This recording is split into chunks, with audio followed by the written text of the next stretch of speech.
আমরা সূত্রের প্রমাণটা কি দেখছিলাম বলো তো? p সূত্রের প্রমাণটা বলো ভাইকে। আরে প্রমাণ না, সূত্রটা বলো। p lecture 3 p 2 pi √L/g। ঠিক আছে? p দ্বারা বোঝায় কি? p দ্বারা বোঝায় পর্যায়কাল। p দ্বারা বোঝায় পর্যায়কাল। p দ্বারা বোঝায় পর্যায়কাল। ঠিক আছে? L দ্বারা বোঝায় সুতার দৈর্ঘ্য। L দ্বারা বোঝায় সুতার দৈর্ঘ্য। আর G দ্বারা বোঝায় অভিকর্ষজ ত্বরণ। অভিকর্ষজ ত্বরণ। এটাই আমার সূত্র। সূত্র আমার এটাই যে T 2 pi √L/g। T 2 pi √L/g। বুঝতে পারছি? চলো আমরা এই সূত্র দিয়ে একটা ম্যাথ করি, ছোট একটা ম্যাথ করব। ম্যাথ করলে তোমাদের জিনিসটা ক্লিয়ার হবে। চলো তরঙ্গ শব্দ।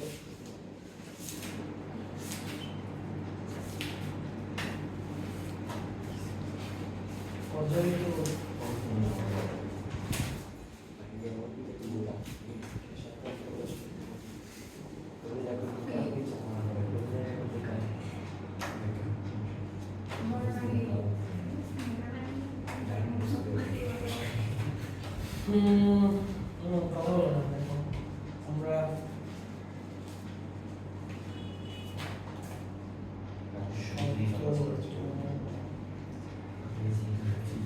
আচ্ছা দেখ আমি বলি এই সূত্র দিয়ে ম্যাথ লাগবে। কোশ্চেনটা লিখি, হ্যাঁ। একটি সেকেন্ড দোলকে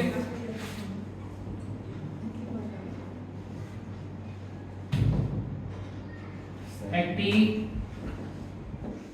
সেকেন্ড দোলকের একটি সেকেন্ড দোলকের দৈর্ঘ্য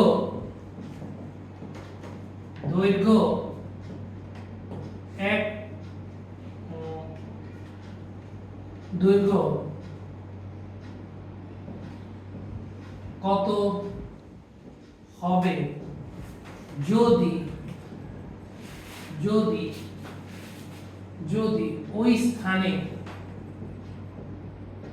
ওই স্থানে অভিকর্ষজ ত্বরণ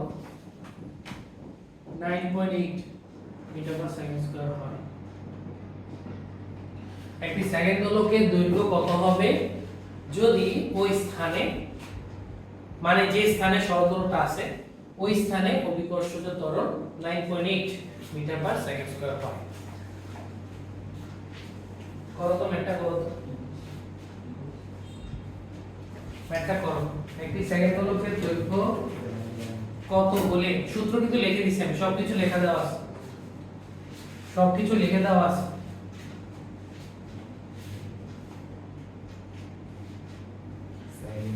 সেকেন্ড দোলক কি? সেকেন্ড দোলক হচ্ছে আমার সরল দোলকে পর্যায়কাল 2 সেকেন্ড। সেকেন্ড দোলক মানে হচ্ছে, লিখে রাখো সবাই, নোট আকারে লেখো যে সেকেন্ড দোলক হলো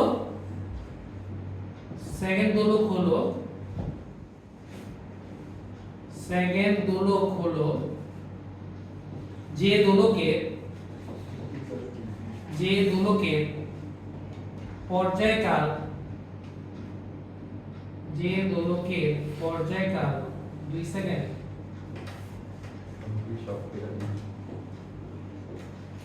সেকেন্ড দোলক হলো যে দোলকের পর্যায়কাল কত সেকেন্ড? 2 সেকেন্ড। যে দোলকের পর্যায়কাল 2 সেকেন্ড। তো টি এর মান কত হবে? ক্যাপিটাল টি এর মান 2 সেকেন্ড। তো ক্যাপিটাল টি এর মান 2 সেকেন্ড। দেখো তাহলে ক্যাপিটাল টি এর মান হচ্ছে 2 সেকেন্ড। ক্যাপিটাল টি এর মান 2 সেকেন্ড এবং জি এর মান কোশ্চেনে দেওয়া আছে 9.8 মিটার পার সেকেন্ড স্কয়ার। তো তোমাকে কিসের মান বের করতে বলছে? এল এর মান বের করতে বলছে। এল এর মান যদি আমাকে বের করতে বলা হয় তাহলে চলো আমরা বের করি। সূত্রটা আবার কি? সূত্রটা হচ্ছে আমার t 2 pi √L/g আমরা জানি। তাহলে 2 2 pi √L/g L by 9.8 ভাই এটা কি 96.72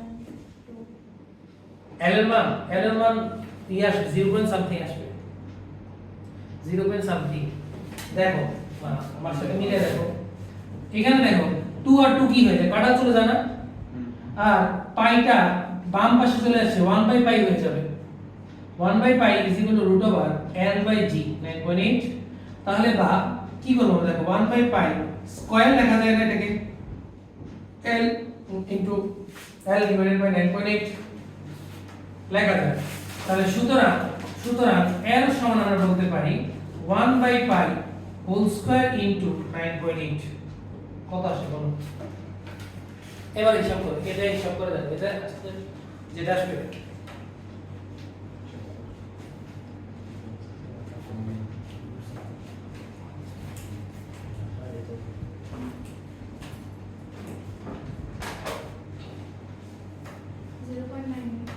জিরো 0.99 মিটার এটা আমার আছে L এর মান হচ্ছে 0.99 মিটার অথবা 1 মিটার 0.99 মিটার অথবা 1 মিটার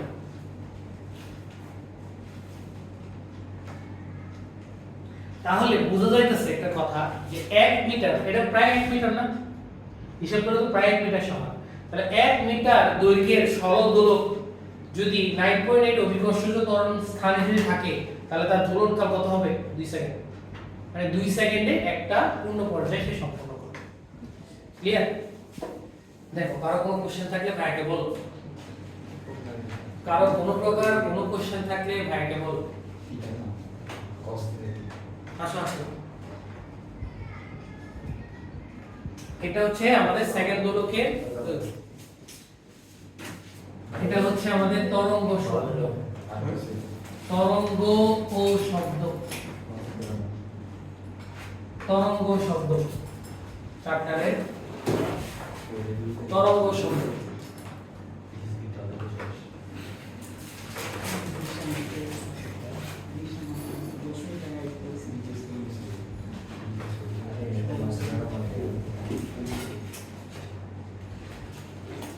ক্লিয়ার কিনা দেখো কোশ্চেন আছে কারো কোনো কোশ্চেন আছে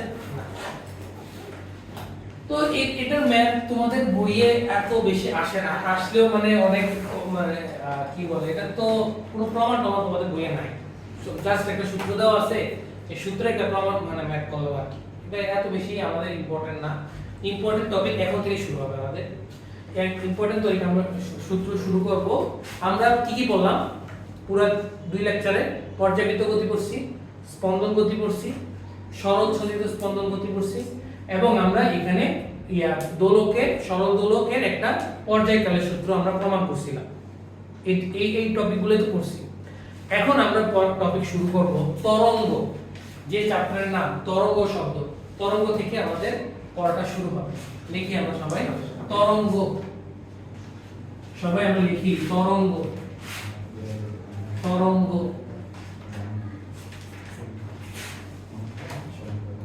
তরঙ্গ শব্দ চ্যাপ্টারে আমরা পড়া শুরু করব তরঙ্গ থেকে আচ্ছা তরঙ্গ বা ওয়েভ খেয়াল করো তরঙ্গ বা ওয়েভ এই যে আমরা যে এখন যে পর্যায়বৃত্ত সরল সঞ্চিত স্পন্দন মানে সিম্পল হারমোনিক মোশন আমরা যেগুলো পড়ছি আমরা যেগুলো কেন পড়লাম এখন তুমি তরঙ্গ বুঝার সময় তুমি বুঝতে পারবে আমরা কেন পড়ছি এই জিনিসটা আমি তোমাদেরকে একটা एग्जांपल দিই হ্যাঁ একটা एग्जांपल দিই তোমরা কখনো গ্রামে গেছো না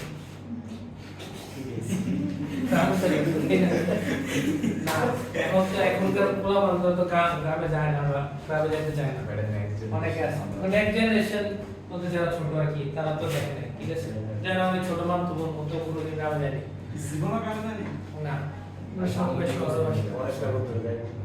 বাসাতে বাড়িতে এটাই কত দাদুর বাড়ি এটাই তো কি বলে তোমরা যদি গ্রামে দেখো গ্রামের যে পুষ্করণী থাকে বা পুকুর থাকে ওই পুকুরে যদি তুমি মনে করো একটা যদি ঢেউ তৈরি করো পুকুরে তো কচুরি পানা থাকে তাই না কচুরি পানা দেখা যায় কিছু তুমি মনে খেয়াল করবা যে আমি যদি পুকুরে একটা স্পন্দন বা আন্দোলন যদি তৈরি করি, ফলে পুকুরের পানির মধ্যে একটা কি তৈরি হয়, একটা ঢেউ তৈরি হয়। এই ঢেউটা যখন কচুরি পানার মধ্য দিয়ে যায়, তখন খেয়াল করবা যে কচুরি পানাটা তার নিজের অবস্থানে উপর নিচ উঠানামা করতে থাকবে। উপর নিচ কি করতে থাকবে? উঠানামা করতে থাকবে, কিন্তু কখনোই সেই স্রোতের সাথে বা সেই ওয়েভের সাথে কচুরি পানাটা পুকুরের পাড়ে চলে আসে না। ভাই আবার কথাটা বলি, কি হচ্ছে, একটা পুকুরে, আমি তোমাকে বুঝাই দিই, চিত্র আকারে জিনিসটা বুঝবা। মনে করো একটা পুকুর আছে, একটা পুকুর আছে, বুঝো জিনিসটা বুঝো। একটা পুকুর আছে, হ্যাঁ, পুকুরের উপর একটা কচুরি পানা আছে, হ্যাঁ, মনে করো এরকম একটা কচুরি পানা, এটা ভাসতেছে, ভাসতেছে, হ্যাঁ, একটা কচুরি পানা, কচুরি পানা এটা পুকুরের পানিতে ভাসতেছে। এখন তুমি যদি পুকুরের পানিতে আন্দোলন তৈরি করো, বা মনে করো হাত দিয়ে থাবো মারতেছো পানিতে, ঠিক আছে, ইট মারছে বা ইট মারো, হ্যাঁ, যদি তুমি ইট মারো তাহলে কি তৈরি হয়? একটা স্রোত তৈরি হয় কিনা? পানির মধ্যে একটা কি তৈরি হবে? পানির মধ্যে একটা স্রোত তৈরি হবে। এই স্রোত কি কচুরি পানার মধ্য দিয়ে যাবে না? যাবে তো। তুমি খেয়াল করবা যে কচুরি পানার মধ্য দিয়ে যখন স্রোত যাবে, স্রোত চলাকালীন কচুরি পানাটা শুধুমাত্র উপর নিচ উঠানামা করতে থাকবে। উপরে যাবে, নিচে যাবে, উপরে যাবে, নিচে যাবে, উপরে যাবে, নিচে যাবে, এভাবে সে উপর নিচ উঠানামা করতে থাকবে তার নিজ অবস্থানে। কিন্তু কখনোই দেখবা না যে কচুরি পানাটা এই স্রোতের সাথে তোমার পাড়ে চলে আসছে। কখনো দেখবা?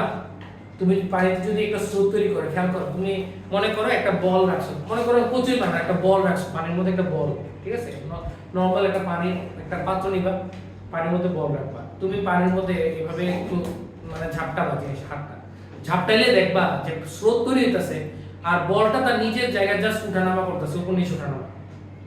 কিন্তু কখনোই সেটা স্রোতের সাথে সাথে আমার কিনারায় চলে আসবে না। বল যায়। কি? বল। না না, যাবে না, তুমি দেখবা যাবে না, কোনোদিন যাবে না। তুমি যদি ধাক্কা না দাও তাহলে ধাক্কা দিলে তো যাবে, তুমি যদি ধাক্কা না দাও এটা যাবে না করে। বা এটা তুমি মনে করো ভিডিও দেখতে পারবে, অনলাইনে অনেক ভিডিও আছে, তুমি দিবা ওয়েভের এক্সপেরিমেন্ট, দেখবা যে এটা কখনোই তার নিজ অবস্থানে ছেড়ে চলে যাবে। তুফান হলে তো ভিন্ন বিষয়, তুফান হলে তো ভেলোসিটি আসবে, ওই বলছাম পুকুরের মাঝখানে করে তোমার বাতাসের কারণে মানে পানি এসে পড়ে। হ্যাঁ, বাতাসের কারণে আসতে পারে, এটা তো এক্সটার্নাল ফোর্স। আমি তো এখানে কোনো এক্সটার্নাল ফোর্স দিতেছি না, আমি তো একটা ওয়েভ তৈরি করতেছি। কি তৈরি করতেছি? ওয়েভ। তো খেয়াল করো, এই যে উপর নিচে উঠানামা করে, এটা কিন্তু আমরা কি বলছিলাম? সরল সন্ধিত স্পন্দন গতি, এসএচএম। আমি এটাকে উপর নিচে উঠানামা করাটা কিন্তু আমরা এসএচএম বলতেছি, সিম্পল হারমোনিক মোশন। সে উপরে যাচ্ছে, সে নিচে নামছে, সে উপরে নামছে, সে নিচে নামছে, সে উপরে যাচ্ছে, নিচে যাচ্ছে। দোলকের ক্ষেত্রে, পেন্ডুলামের ক্ষেত্রে সে বাম পাশে যাচ্ছে, ডান পাশে যাচ্ছে, বাম পাশে যাচ্ছে, ডান পাশে যাচ্ছে, এটাই তো।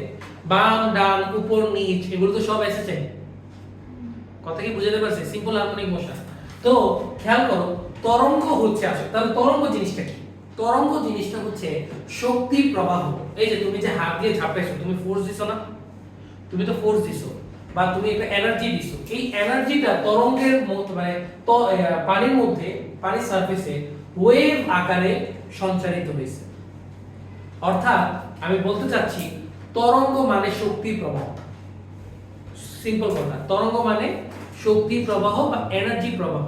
তুমি যে বল ছুঁড়ে মারছো, এই যে ও যে বললো যে পানির মধ্যে বল ছুঁড়ে মারলে ওয়েভ তৈরি হয় না? বল ছুঁড়ে মারা মানে কি? বলের মধ্যে কি আছে? এর গতিশক্তি ছিল না? এই গতিশক্তিটা যখন পানির মধ্যে গেছে, তখন এই গতিশক্তিটা আমার ওয়েভ আকারে চারপাশে সঞ্চারিত হয়ে গেছে। খেয়াল করো, ওয়েভ খালি এক জায়গায় হয় না, ওয়েভ চারপাশে ছড়ায়। এটা শক্তি সঞ্চারণ হচ্ছে না তলের মধ্যে, মানে পানির পৃষ্ঠের মধ্যে। কথা কি বুঝতে পারছি? এই যে পানির পৃষ্ঠের মধ্যে যে শক্তি সঞ্চার, এটাকে আমরা বলি তরঙ্গ বা ওয়েভ। কথা ক্লিয়ার? কার কোনো কোশ্চেন আছে? তাহলে আমরা সংজ্ঞাটা দেখি, লেখার পর আমরা আরো ডিটেইলস এই জিনিসটা একটু বোঝার চেষ্টা করব। লেখো সবাই আমার সাথে, কোশ্চেন সংজ্ঞাটা লেখো। দেখো, তরঙ্গ হলো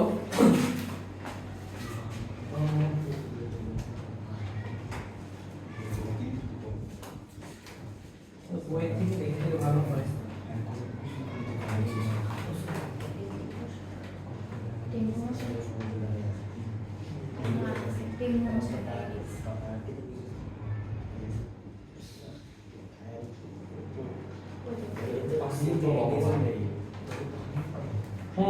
কথা বলেন না, দেখো যে পর্যায়বৃত্ত আন্দোলন, যে পর্যায়বৃত্ত আন্দোলন, যে চিত্র রাখতে পারো, যে পর্যায়বৃত্ত আন্দোলন কোন জড় মাধ্যমের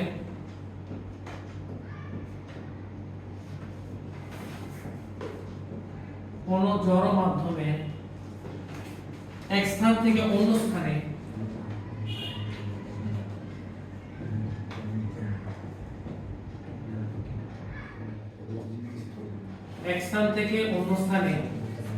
শক্তি সঞ্চারিত করে, তোমাদের আরেকটা সহজ एग्जांपल দিব সামনে, লেখো সবাই। শক্তি সঞ্চারিত করে কিন্তু মাধ্যমের কণাগুলো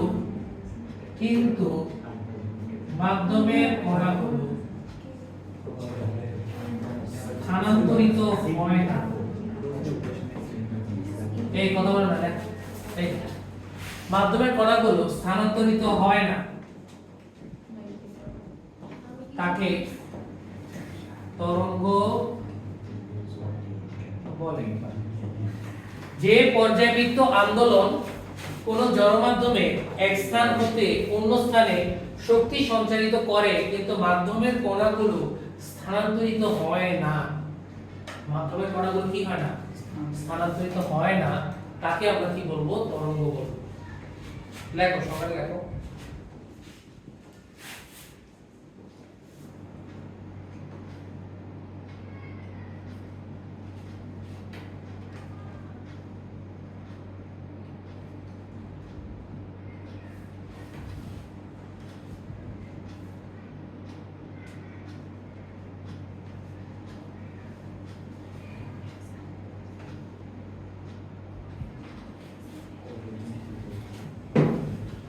ভাই কি কথাটা বুঝতে পারছি? কথাটা বুঝছি কিনা দেখো, না বুঝতে ভাইকে বলো কথাটা বুঝাতে পারছি।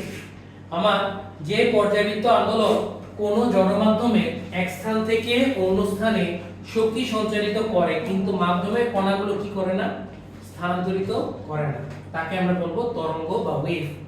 অর্থাৎ তার মধ্য দিয়ে, যে পানির মধ্য দিয়ে কিসের প্রবাহ হচ্ছে, এটা আমি যদি চিত্রের মধ্যে আঁকি, পানির মধ্য দিয়ে কিসের প্রবাহ হচ্ছে, এটা শক্তির প্রবাহ হচ্ছে। কিসের প্রবাহ? শক্তি প্রবাহ। এবং মাধ্যমের যে কণাগুলো আছে, এই যে কণাগুলো যে আছে, এই কণাগুলো তার নিজের অবস্থানে কি ছেড়ে চলে যায়? কণাগুলো তার স্থানান্তরিত হবে না। এই কারণে কচুরি পানা তার নিজের অবস্থানে ওঠানামা করবে, সে স্থানান্তরিত হবে না। স্থানান্তরিত হবে কি? শক্তি। স্থানান্তরিত কি হবে? শক্তি। মাধ্যমের কণাগুলো জাস্ট উপর নিচে ওঠানামা করবে, অর্থাৎ এসএচএম করবে। তোমাদেরকে আরেকটা সহজ एग्जांपल দেই, সবাই গুলো হইছে, এটা একটা সহজ एग्जांपल দেই। আমরা মনে করো এক পাশে একটা রশি, আমরা এক প্রান্তে রশি, একটা বড় মোটা রশি নিলাম, মোটা রশি নিয়ে আমরা এক প্রান্তে, রশির এক প্রান্ত আমি আটকে দিছি।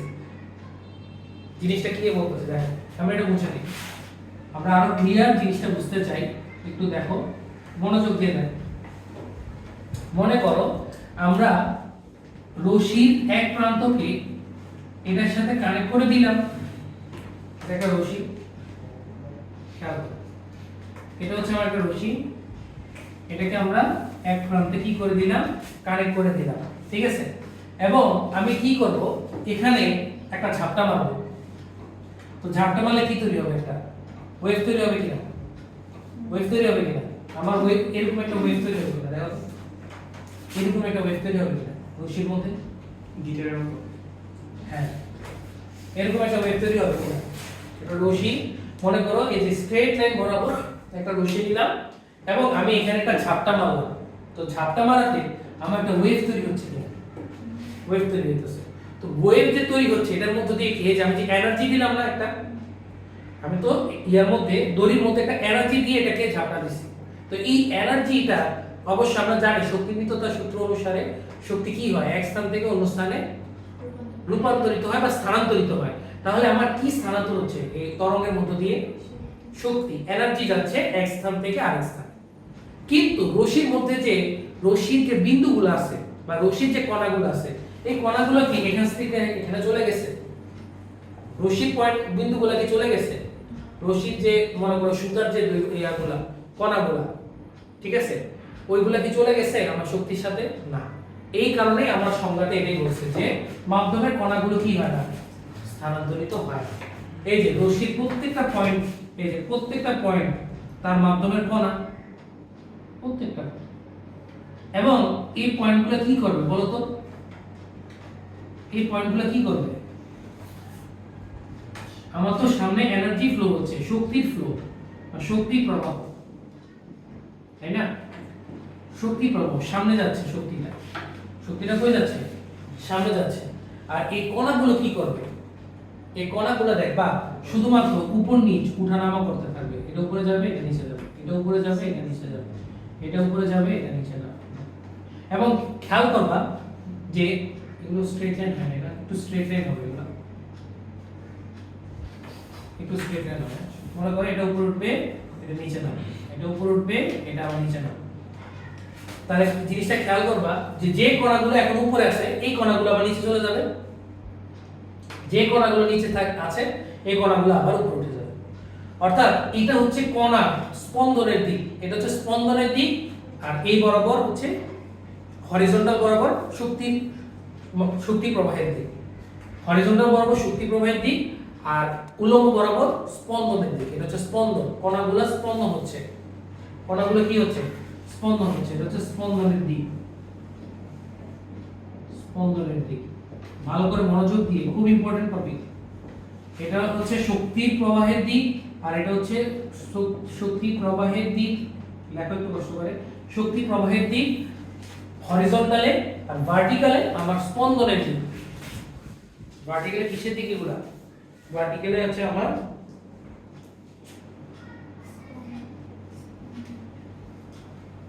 স্পন্দনের দিকে।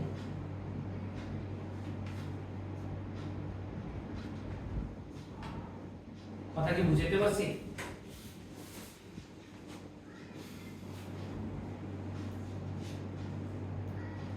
উপর নিচে ওঠানামা করলে এটা হচ্ছে আমার কিসের? এটা হচ্ছে আমার স্পন্দন। আর হরিজন্টাল বরাবর আমার শক্তি প্রবাহ হচ্ছে, সামনে যাচ্ছে, আর স্পন্দন হচ্ছে উপর নিচে ওঠানামা করতেছে। বুঝতে পারছি? তো আমরা যদি ওয়েভ না দেখি, মনে করো আমরা এবার কি করব? দেখো এই যে আমরা এই যে স্পন্দন, এই স্পন্দনটা কি হচ্ছে আমরা একটু পরে বুঝবো। দেখো এই যে আমার যে একটা তরঙ্গ সামনের দিকে যাচ্ছে, আমি এই রশির কথা চিন্তা না করে আমি রশির একটা পয়েন্ট নিয়ে চিন্তা করব। কি নিয়ে চিন্তা করব? একটা পয়েন্ট। এই পয়েন্টটা নিয়ে চিন্তা করব। শুধুমাত্র শুধু রশির এটা তো একটা রশি, তাই না? দড়ি বা রশি, তো লিখে রাখি দড়ি বা রশি। শুধু রশির যদি আমি একটি কণা বিবেচনা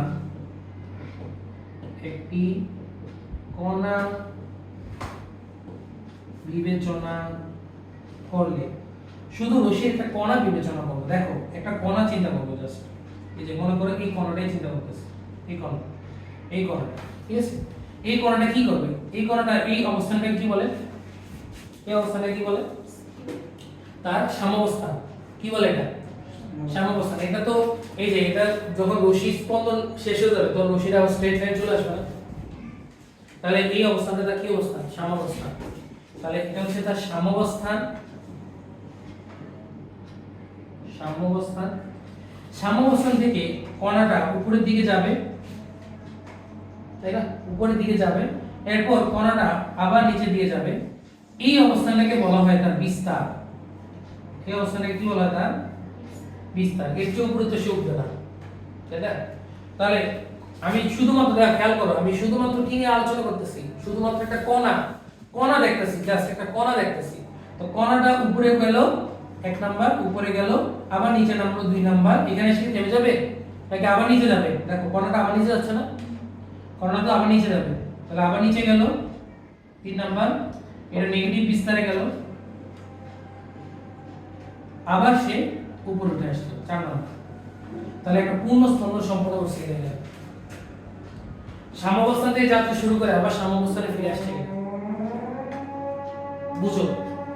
আজান শেষ হওয়ার আগ পর্যন্ত বুঝো, মাথায় খেলাও।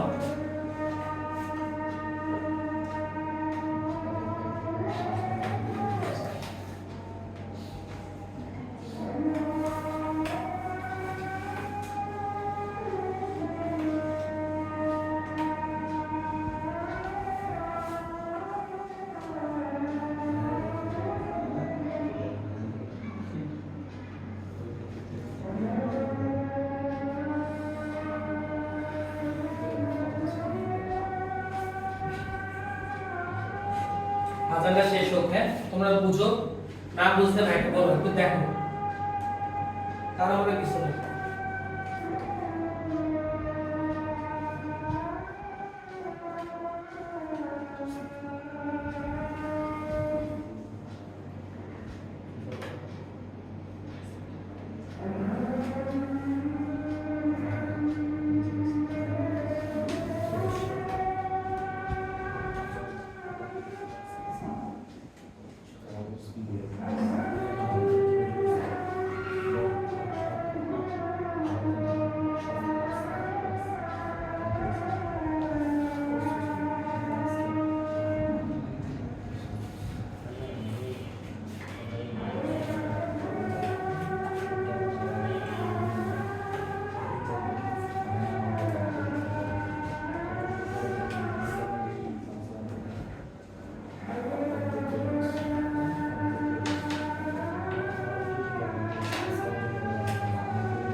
দেখতে জিনিসটা দেখতে বেশি কথা তো পাওয়া যাবে না। যাও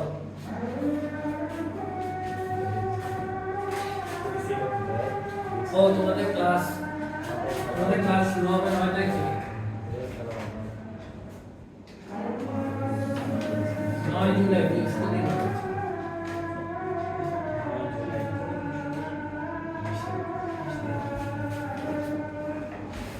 আজকে তো 19 তারিখ, 20 দিন পরে কাফিরদের জন্য বন্ধ। তোমাদের পরীক্ষা কবে শেষ? 14 তারিখ না? 9 তারিখ থেকে ক্লাস শুরু।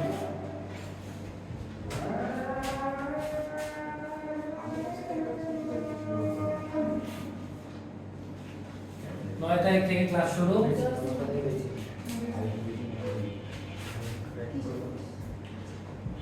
আচ্ছা খেয়াল করো, তাহলে দেখো একটা কণা শুধু বিবেচনা করলাম, সাম্যাবস্থান থেকে উপরে গেল বিস্তারে, আবার বিস্তার থেকে সাম্যাবস্থানে।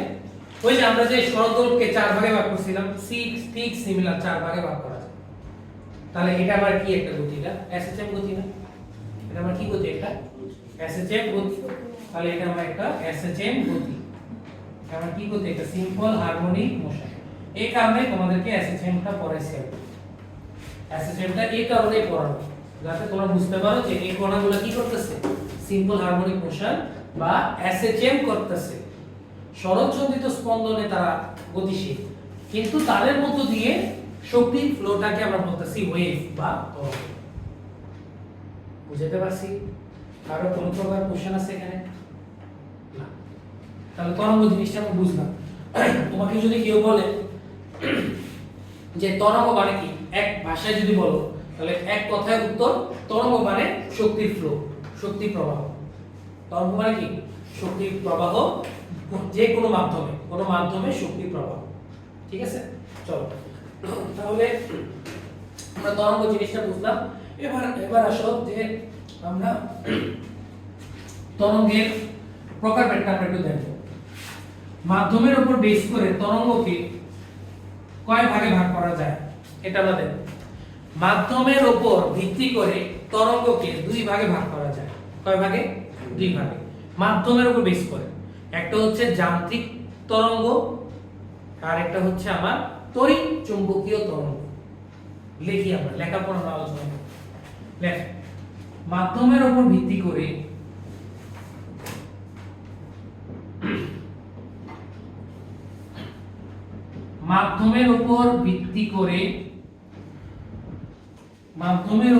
করে তরঙ্গকে দুই ভাগে ভাগ করা যায়। মাধ্যমের উপর ভিত্তি করে তরঙ্গকে দুই ভাগে ভাগ করা যায়। এক নাম্বার যান্ত্রিক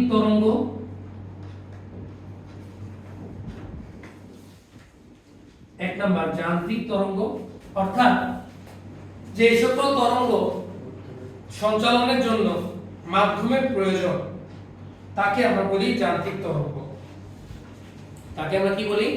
যান্ত্রিক তরঙ্গ। লেখো, সংজ্ঞাটা লেখো যে যে সকল তরঙ্গ সঞ্চালনের জন্য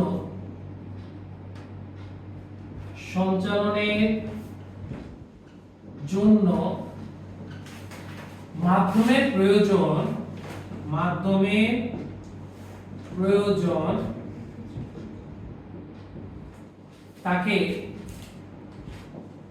তাকে যান্ত্রিক তরঙ্গ বলে। এমসিকিউতে আসে, খুব বেশি ইম্পর্টেন্ট। এমসিকিউতে আসে কোন নিচে কোনটি যান্ত্রিক তরঙ্গ। তাহলে যান্ত্রিক তরঙ্গ হচ্ছে যে সকল তরঙ্গ সঞ্চালনের জন্য কিসের প্রয়োজন? মাধ্যমের প্রয়োজন, তাকে আমরা কি বলবো? যান্ত্রিক তরঙ্গ বলবো। ঠিক আছে? যান্ত্রিক তরঙ্গের एग्जांपल দেই। যেমন আমি যে কথা বলতেছি, শব্দ বের হচ্ছে, শব্দ কি বের হচ্ছে? আমার শব্দ শক্তি বের হচ্ছে, এবং এই শব্দ শক্তি, এই যে শব্দ যে শক্তি বের হচ্ছে, এই সঞ্চালন হয়ে তোমার কানে পৌঁছতেছে না? তাহলে যে কানে পৌঁছানো যে পৌঁছতেছে, এই পৌঁছানোর জন্য কি তৈরি হইতেছে? একটা ওয়েভ তৈরি হচ্ছে। একটা কি তৈরি হইতেছে? ওয়েভ, বা এটা একটা শব্দ তরঙ্গ তৈরি হইতেছে। বুঝতে পারছেন? হ্যাঁ, শব্দ তরঙ্গ তৈরি হইতেছে। এই যে শব্দ তরঙ্গ, এটা যদি এখন আমার আশেপাশে কি আছে? বাতাস আছে না? এটা তো বাতাসের মাধ্যমে যাচ্ছে তোমার কানে। কিভাবে যাচ্ছে? আমার বাতাসের মাধ্যমে যাচ্ছে। তাহলে এই শব্দ তরঙ্গ একটা যান্ত্রিক তরঙ্গ না? এবং শব্দ তরঙ্গ সঞ্চালনের জন্য কিসের প্রয়োজন? বাতাসের প্রয়োজন। তুমি ঠিক সেম কথা তুমি মহাকাশে বলতে চাও, মহাকাশে কিন্তু শব্দ পৌঁছায় না। কারণ কি? কারণ মহাকাশে কোনো বাতাস নাই, বায়ু নেই। তুমি খেয়াল করো, কেন বাতাস, এটা কেমনে বুঝছি আমরা বাতাস নাই বা কেন শব্দ এটা হয় না? কারণ তুমি খেয়াল করবা যে মহাকাশে কিন্তু এখনো অনেক বেশি সংঘর্ষ হইতেছে। একটা প্ল্যানেট আরেকটা প্ল্যানেটকে ধাক্কা নিতেছে, তারপরে একটা মনে করো কসমোস বা কি বলে এটাকে, অ্যাস্টেরয়েড মনে করো আরেকটা অ্যাস্টেরয়েডকে ধাক্কা দিতেছে। এরকম সংঘর্ষ হইতেছে না মহাকাশে? কিন্তু এই শব্দগুলো কি আমি শুনতে পারতেছি পৃথিবীতে? আমার তো শোনার কথা। যেমনে তারা সংঘর্ষ করতেছে মহাকাশে, যদি শোনা যাবে কিন্তু মানুষ পাগল যেতে, তাহলে পাগল হয়ে যেত না?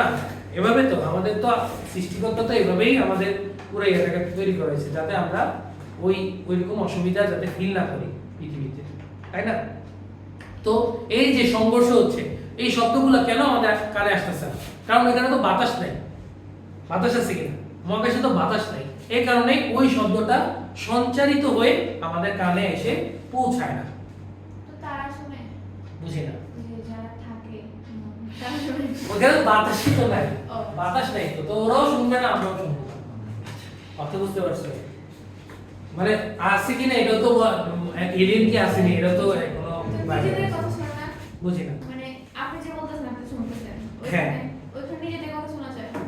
না না, ওইখানে বিশেষ লাইক করা হ্যাঁ, ওইখানে বিশেষ যন্ত্র ইউজ করা লাগে। দেখবা এই মহাকাশে যাওয়ার জন্য স্পেস স্যুট ইউজ করা হয় না?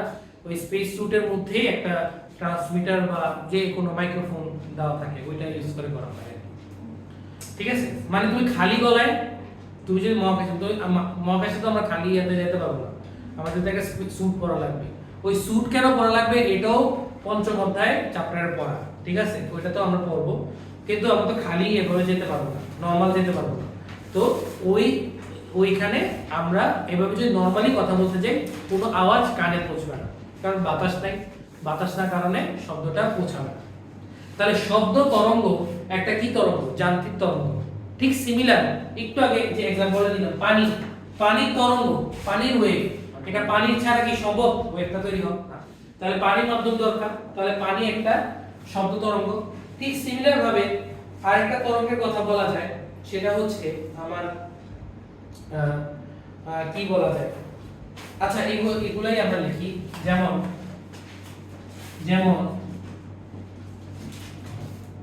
শব্দ তরঙ্গ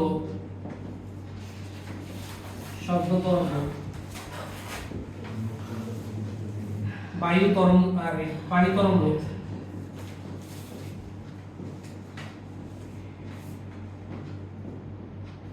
ইত্যাদি দেখলেই হবে এক্সাম্পলে। এটা হচ্ছে আমার যান্ত্রিক তরঙ্গের সংজ্ঞা। আরেকটা তরঙ্গ আছে, সেটা হচ্ছে আমার তড়িৎ চৌম্বকীয় তরঙ্গ। লেখো সবাই, এটা লেখো তাড়িত চৌম্বক তরঙ্গ। তাড়িত চৌম্বক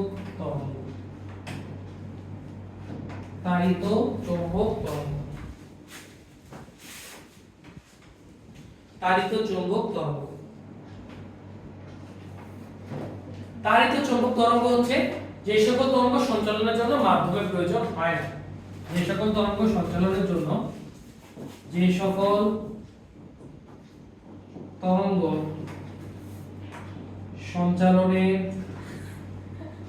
জন্য মাধ্যমের প্রয়োজন হয় না।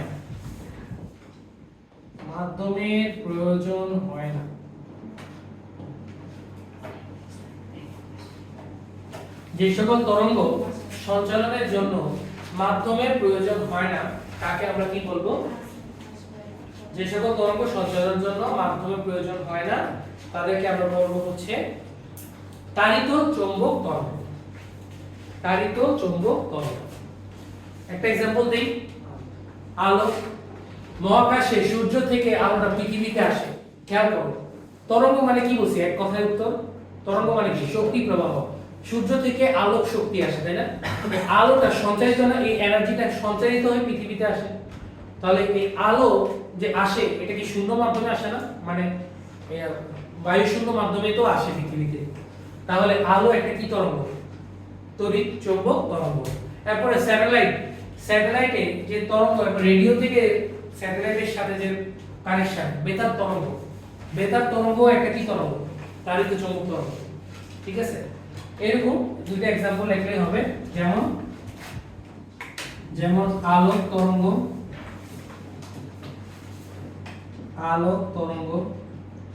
বেতার তরঙ্গ,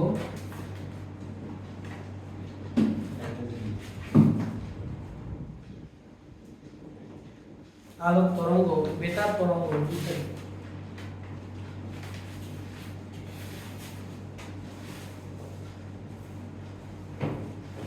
ক্লিয়ার?